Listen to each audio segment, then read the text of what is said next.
Hello guys, welcome back to the Sportsman Untitled Extra. Today I'm joined by Benjamin Bloom and Ollie Mann, and we're going to do a deep dive on what is going on at Leicester City. An awful weekend for them, Ben, as well, because they've dropped into the bottom three in the Championship, but there's just been a whole host of issues going on. They won the Premier League in 2016. We just looked, they won the FA Cup in 2021.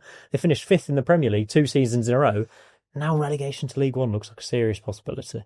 It does. And I mean, there's two conversations, isn't there? There's this long conversation that goes back 5-10 years, and there's the current conversation. Neither of them are particularly nice hearing for Leicester fans. I'll focus for the time being on what's happening right now, and thank God the points deductions actually confirmed, and we're not talking about it, speculating about it, being asked about it every single week of our lives. So there's some clarity there, but in recent times they've also sacked a manager. We've seen a ridiculous defeat from 3-0 up, and then the prior two games, red cards in the first half of both games. There are a lot of red flags to say that this is unravelling in a way that ends in League One, which, as I'm sure we're about to discuss, is absurd. And we saw back-to-back relegations from Luton and thought, well, that's a bit of a one. Luton were in the Premier League for 1 year. Yeah. I know. Yeah. This is a team that have been Premier League stalwarts, Champions League finishes and the rest of it. And now it's just unravelled, and financially unravelled as well, in such a shocking way, Ollie. Yeah, it's really bizarre to see, and it's not something that anybody could ever have predicted. I think, you look at so many of that squad, even if, like Ben says, there's two stories to it. If you look at the current one, you look at that squad and it's hard to fathom how they're in the situation that they're in. There's so much quality in terms of their attack in particular. Last time it was in this decision, Fatawu was just doing his thing, and it was more than enough for him to look like one of the best players in the league. When they came back down, we all just expected the only thing stopping them from getting promoted would likely be the points deduction. So to see them where they are, it's unfathomable, like Ben says, to try and break it down. But how they've got here, I think, is a much more problematic journey for them, and I think actually becomes a much bigger issue in terms of trying to unravel it, because obviously a team that won the Premier League 10 years ago, 5 years ago, won the FA Cup, back-to-back fifth place finishers, but then you look at that recruitment, and this is a team who, they've not got the biggest stadium, they're not going to have the biggest sponsorship deals, they're not going to bring in all of that revenue that sort of some of those major clubs do, but they spent like one. They spent to get in the Champions League thinking that this was going to be year in, year out performance. And that you can see how it's unravelled. You look at where they are today and you can draw a direct line to spending for the Champions League, getting it wrong, and it just completely imploded. And I don't know how you fix that, because I'm looking at what they did in January and I don't think they know what good recruitment looks like. I don't know what they're trying to do. And yeah, they look like a club that are just spiralling downwards, and it's been going on for such a long time that I don't know how they stop the rot. We'll come on to the recruitment in a second, but they're still managerless at the time. Obviously, Andy King taking charge. Martin Cifuentes looked like a decent appointment when he was appointed in terms of Championship experience, getting them out of the division. It's Ralph Hasenhüttl who's the current favourite as we're speaking. Do they need to kind of not swallow their pride, or are they in a situation where they need to maybe not look at a Ralph Hasenhüttl and instead look at a Gary Rowett type of figure just to get them out of danger, Ben? It's such a difficult position for a club that didn't think they'd be in this scenario to be in. And for an ownership where everything is going wrong, I wanted to put Andy King in and for him to get 6 points from the first 3 games, and then I can just leave him there. And that buys me until the end of the season. And poor old Andy King. I mean, I don't want to say he's in over his head because he's not talented enough to do the job, but this is not good. And if you start to get a sense that the players at Leicester are very much, this club's a mess, if they go down, I'll just leave and my future is not here, then you've got a big problem in the final 10 games or 10 or 12 games or whatever we've got left. Which really, whoever the manager is. That really brings me to the squad and the playing squad right now, because there's quite a lot. I'm not saying that's the case, by the way, Simon, but if it were, that's a big problem. If you look at the players that are out of contract this summer, Jordan Ayew, Ricardo Pereira, who I think is captain still at the club, Harry Winks, Patson Daka, Jordan James, obviously loan, it comes to an end. Vestergaard and De Cordova-Reid are both out of contract in 2027, but they're both 33 years old. The two players they've got tied down to long-term deals are Abdul Fatawu, brilliant, obviously, until 2029, And Luke Thomas, who's not shown like he's been a Championship defender this year, and they've got until 2029. That squad makeup, and then you add the recruitment in January to it, it's just so short-termism. Yeah. It's insane when you look at that squad makeup. And actually, breaking that down, I suppose there's another train of thought, which is that actually we're talking about a club who've had long-term financial issues, didn't sign any players last summer because they don't know where the money's coming in.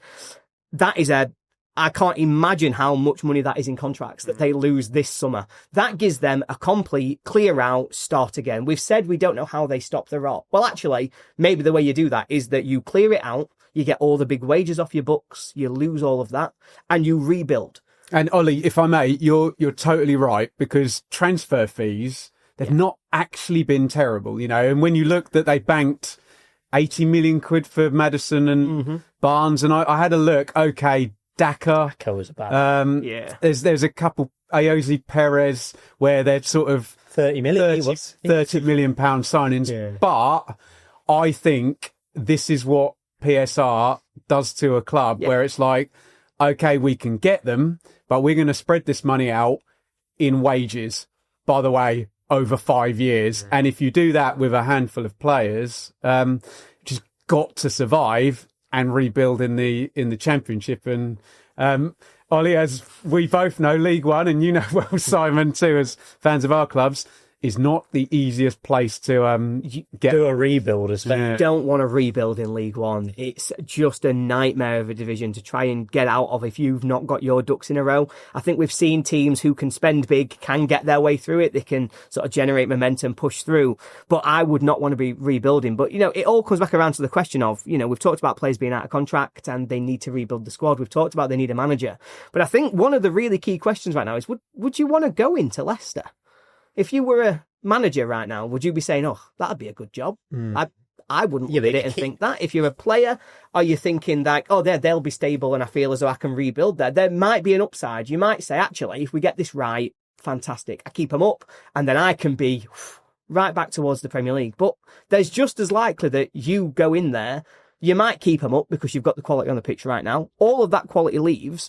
And I don't know how much you look at their recruitment structure, you look at their ownership, you look at the wider stuff around the club and think that I don't see a return to the Premier League being likely. It's a rebuild job. You've got a long time there and it could very, very easily go wrong. I think they've got issues here that, yes, they get a clean slate to start again, potentially with new manager, new players. But do they really get it right? Do they really get a clean slate though? Because there's surely a big business plan that, you know, I'm sure all of Leicester's financial stuff is CC EFL at the moment after what's happened. You only get 2 years of parachute payments if you're up in the Premier League for 1 year. This season's gone and the egg timer is, the sand is running for the end of the 26-27 season, where arguably the expectation is Leicester are back in the Premier League by that point, isn't it? And the arrivals in January, Jamal Lascelles on a free and then 3 loanees from Premier League clubs don't scream, and Joe Aribo from Southampton, don't scream that they're going to improve this team to me. Fans are calling for King Power to sell the club right now. I'll read out this statement that I saw from Unite for Change. It said, with King Power as owners, Leicester City supporters experience some of the greatest moments in our history and the gratitude will always remain. However, after years of sustained decline on and off the pitch, culminating in recent points deductions as a result of multiple PSR breaches, it is now undeniable that the club's current ownership model and leadership are no longer fit for purpose. New ownership is now required. And a lot of that is aimed at John Rudkin, director of football, who's been there a long time, and Top, the owner, obviously the son of their previous owner. He has come out and said, the person most people should blame is me because I own the club.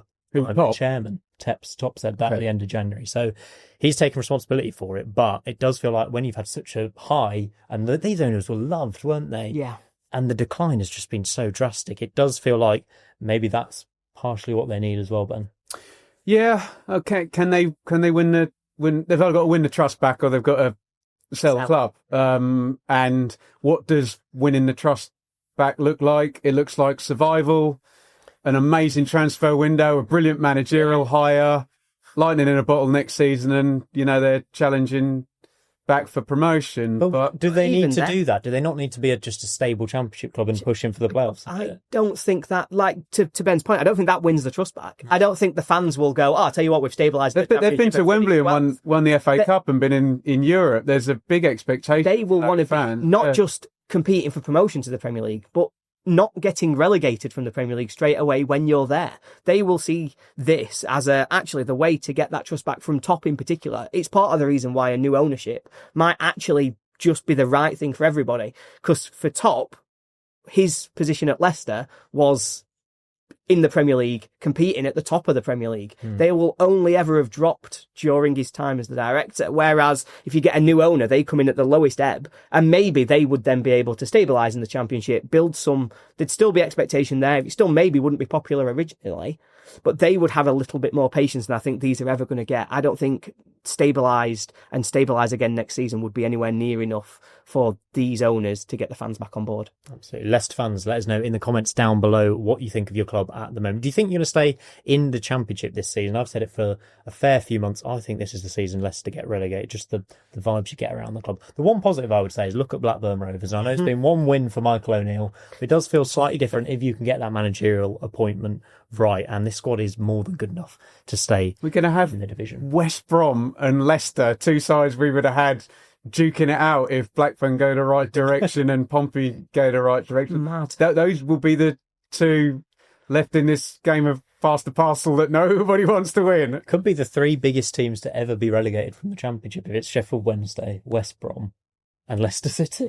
I think Oxford are in a bit of trouble, but yeah. Hey, come on, Oxford, get out of there. Anyway, let us know what you think in the comments down below about Leicester City's demise. We'll be back on Monday for a full episode of the Sportsman Untitled, where Johnny from Borough Breakdown will be joining me. We'll see you then.